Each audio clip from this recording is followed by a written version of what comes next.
বাবাটা আসার অপেক্ষার প্রহর শেষ হলো। হসপিটালে যাব, সব কিছু গুছিয়ে নিয়েছি। যদিও আমার হাতে আরও 10 দিন সময় ছিল ডিউ ডেটের, কিন্তু ডক্টরের পরামর্শ মতে আমাকে বেশ অনেকটা দিন আগে যেতে হবে, সেজন্য তাড়াহুড়া করে হসপিটালের ব্যাগটা গুছিয়ে নিলাম। যে জিনিসগুলো আমি নিয়েছি পরে বুঝতে পেরেছি যে এই জিনিসগুলো তো হবে না, আরও অনেক কিছু আমাকে পরবর্তীতে অ্যাড করতে হয়েছে। রুমে জিনিসপত্র একটু এদিক ওদিক করে রাখতে হয়েছে, কারণ বেবি জিনিসপত্র এখন নতুন করে অ্যাড হয়েছে। বেবি কর, বেবি স্ট্রলার, বেবির জন্য প্রয়োজনীয় জিনিসপত্র আগে থেকে সব রেডি করে রাখতে হয়, কারণ এখানে বাবু হওয়ার আগে মিডওয়াইফ এসে ফ্যামিলি ভিজিট করে, যে ঘরে বেবি থাকবে সেই ঘরে বেবির জন্য সুইটেবল কেনা টেম্পারেচার বা পরিবেশগত দিক থেকে আর বেবির জন্য সমস্ত জিনিসপত্র আছে কিনা সব কিছু তারা দেখে শুনে যায়। আর আমাদের বাসাও কিন্তু মিডওয়াইফ এসে সব কিছু দেখে শুনে পজিটিভ একটা রিভিউ দিয়ে গিয়েছে। আর এখানে আমি বাবুর জন্য যে জিনিসপত্রগুলো হসপিটালে নিয়ে যাব সেগুলো একটু দেখিয়ে দিচ্ছি। তো বাবুর তো অনেক অনেক জামা কাপড় পেয়েছে সে, তো সেগুলো থেকে আমি একদম ছোটো সাইজের কিছু জামা কাপড় যেগুলো একদম দরকার সেগুলো আমি ভালোভাবে ধুয়ে ক্লিন করে নিয়েছি।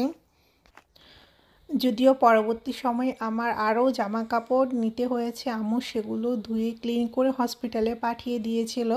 তো আমি ছোট্ট একটা ব্যাগে করে সব কিছু এখন নিয়ে যাব।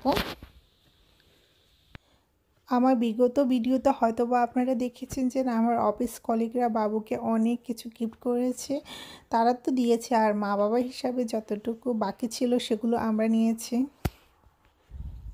তবে আমরা কিছু জিনিস এক্সট্রা নিয়েছি, বুঝেও নিয়েছি বা না বুঝেও নিয়েছি, মনে হয়েছে যে লাগবে।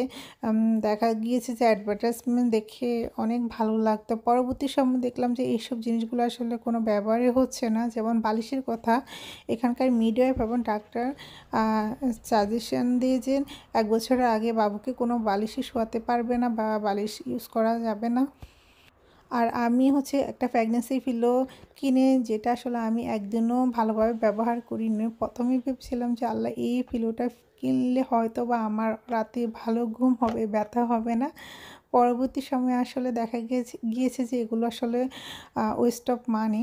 আর এখানে এই যে আমি বাবুর সব কিছু আপনাদের সাথে একটু একটু করে শেয়ার করি। আমি সব কিছু ভাঁজ করে রেখে দিয়েছিলাম, কত সুন্দর একদম ছোট ছোট সব কিছু। এটা একটা স্মৃতি হয়ে থাকবে। আমার 2 বাচ্চার সময় তো আমরা এভাবে করে নিয়েছিলাম, তখনকার সময় তো আসলে এরকম করে ভিডিও করে রাখিনি। তো এই বাচ্চার সময় আসলে ভিডিও করে রেখে দিয়েছি, এটা স্মৃতি হয়ে থাকবে, পরবর্তী সময় সেই জন্য দেখতে পারে।